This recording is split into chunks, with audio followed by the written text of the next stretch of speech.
todo esto que he estado contando hasta ahora remitía al trabajo con adolescentes.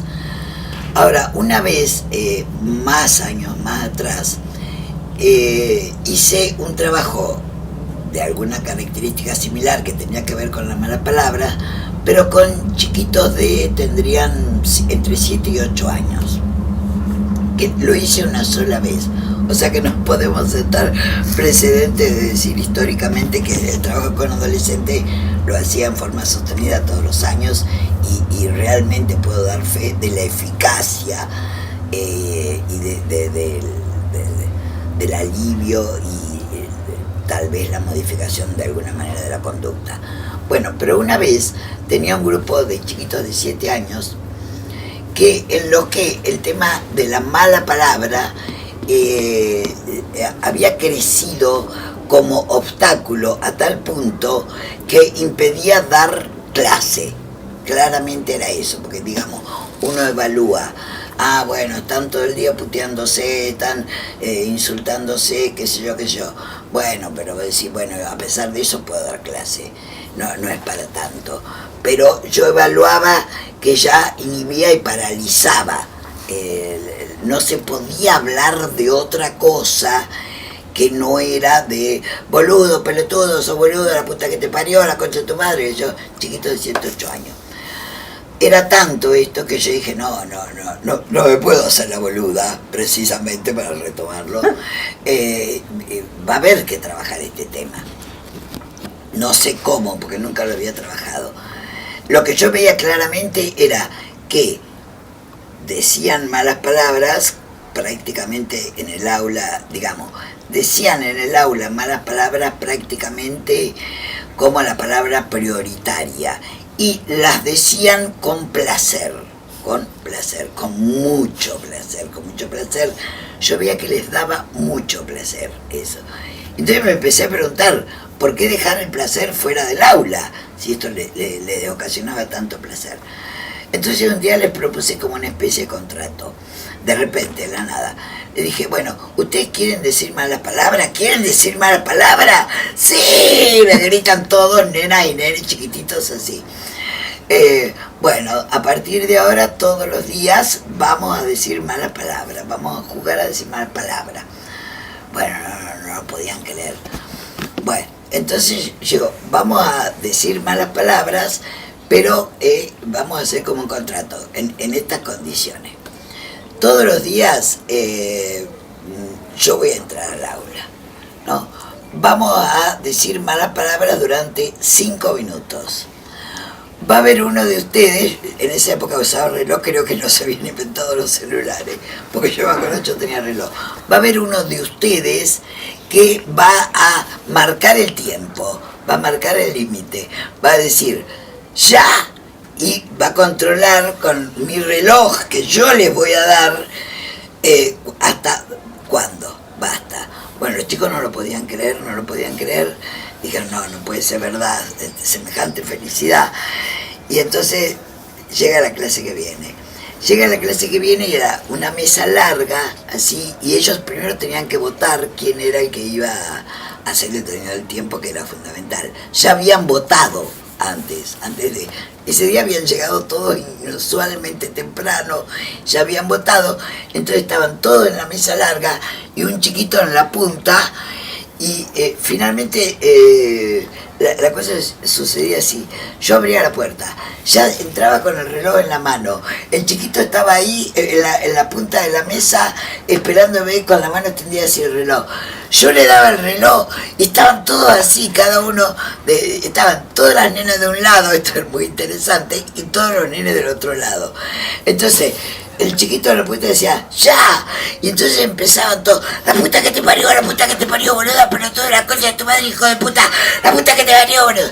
Bueno, y era tanto, acá esto es muy interesante, la dimensión corporal que tiene la mala palabra, que cuando termina, era como que sentían que ya habían dicho 10 veces la misma mala palabra, el cuerpo no les alcanzaba y se empezaban a trepar a la mesa Y primero yo veía que se paraban en el banco y después se subían a la mesa y avanzaban sobre el enemigo, digamos, diciendo la mala palabra.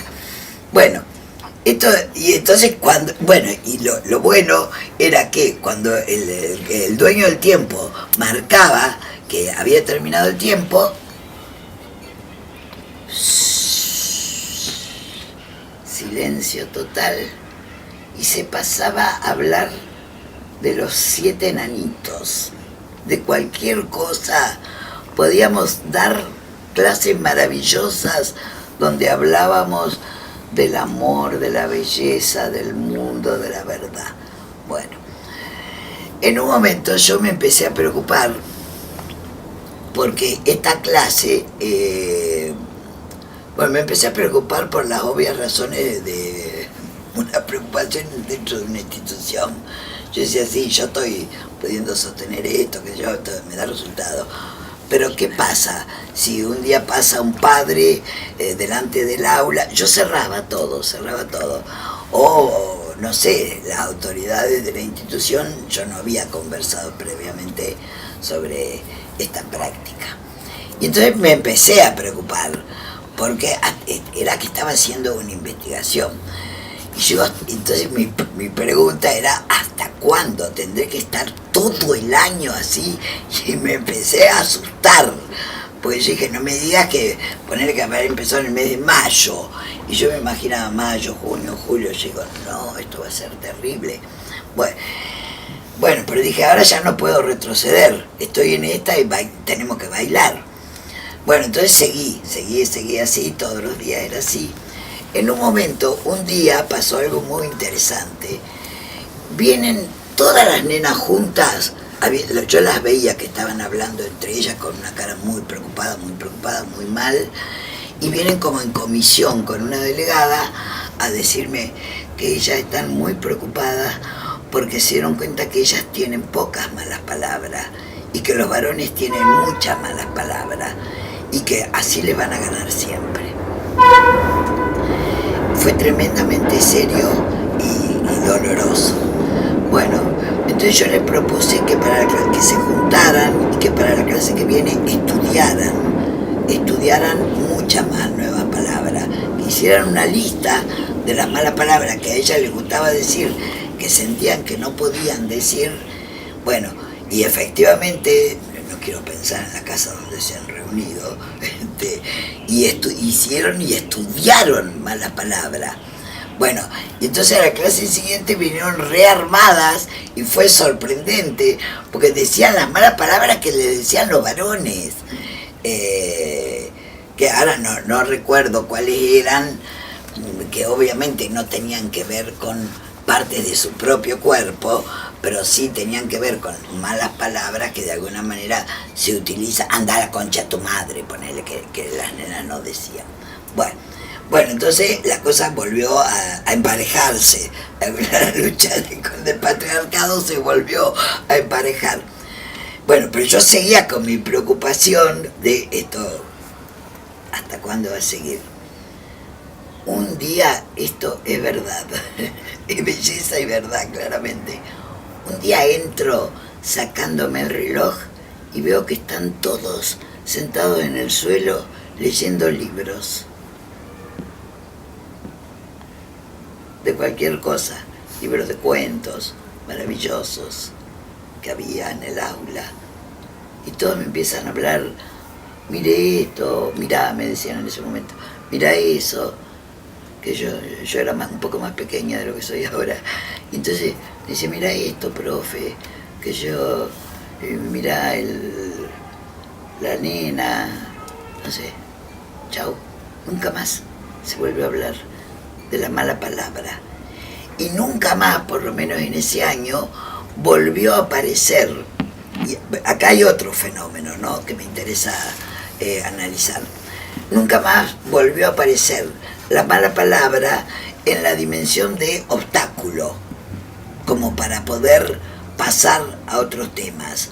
Apareció y desaparecía, ¿no es cierto? La puteada, decía, ay, la puta madre, mira lo que hiciste, o la puta madre, o boludo, qué sé yo, pero no aparecía en la dimensión en la que aparecía previamente. Acá lo que yo analizo es otra cosa. A esa edad, en realidad, la mala palabra tiene la fascinación de lo prohibido. Ese es el tema. Entonces, cuando se habilitó lo prohibido, cayó la fascinación. Cayó la fascinación y la atracción por acercarse al abismo, por decirlo de alguna manera, ¿no es cierto? Entonces, bueno, se develó que no había algo demasiado tremendo si yo trasponía ese umbral y que no sucedía el fin del mundo. Habilitó otra cosa.